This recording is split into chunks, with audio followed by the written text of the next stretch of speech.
acompanham por este canal, o Grupo de Reflexão Bíblica São Jerônimo, na 23ª semana do Tempo Comum, nós somos convidados a refletir sobre o capítulo 6 do Evangelho segundo Lucas.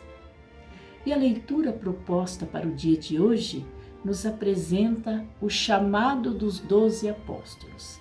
Portanto, segundo a narrativa de Lucas, estamos ainda situando aqui o ministério público de Jesus na Galileia.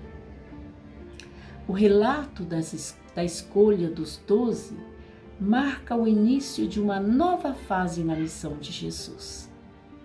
Agora ele começa a escolher as primeiras pessoas que irão formar o seu discipulado. E esse é um passo muito importante, pois agora Jesus não atua mais sozinho. Este grupo instituído por Jesus sempre estará, no decorrer dos capítulos seguintes, em oposição aos fariseus, aos escribas, às autoridades religiosas judaicas que não acolhem os ensinamentos de Jesus e não se colocam no caminho do discipulado.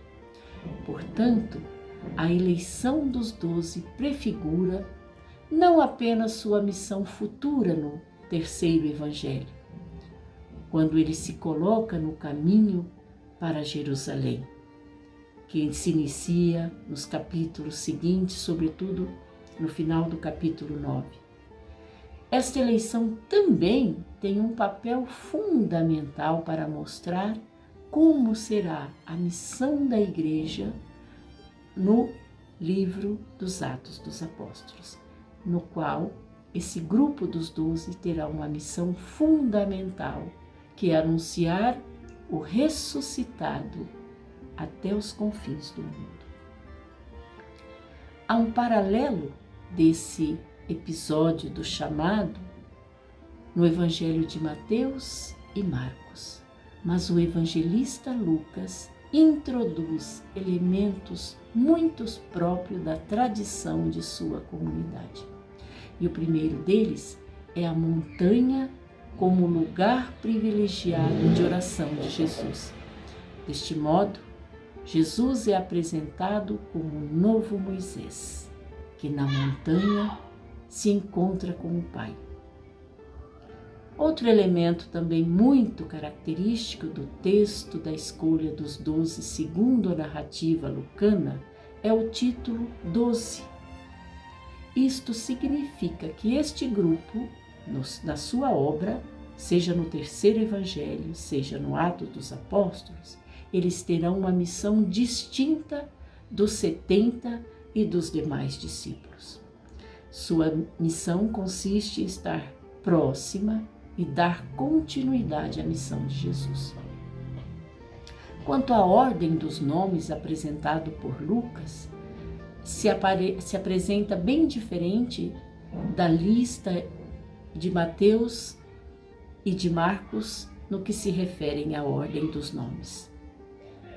Lucas destaca o título apóstolo que foi dado pelo próprio Jesus.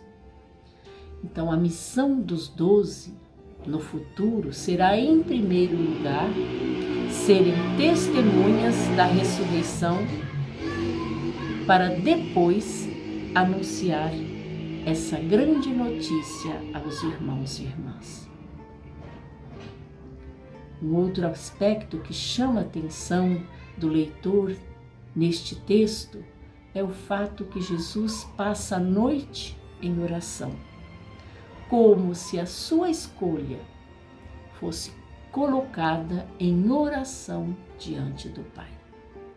Este é o modo lucano de narrar que esse grupo dos apóstolos foi confiado a Jesus pelo Pai.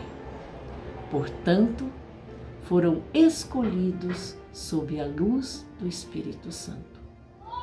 Por isso, em Atos, Lucas recordará que os 11 que permaneceram neste grupo serão aqueles que serão ungidos pelo Espírito Santo e consagrados para anunciar a boa notícia até os confins do mundo.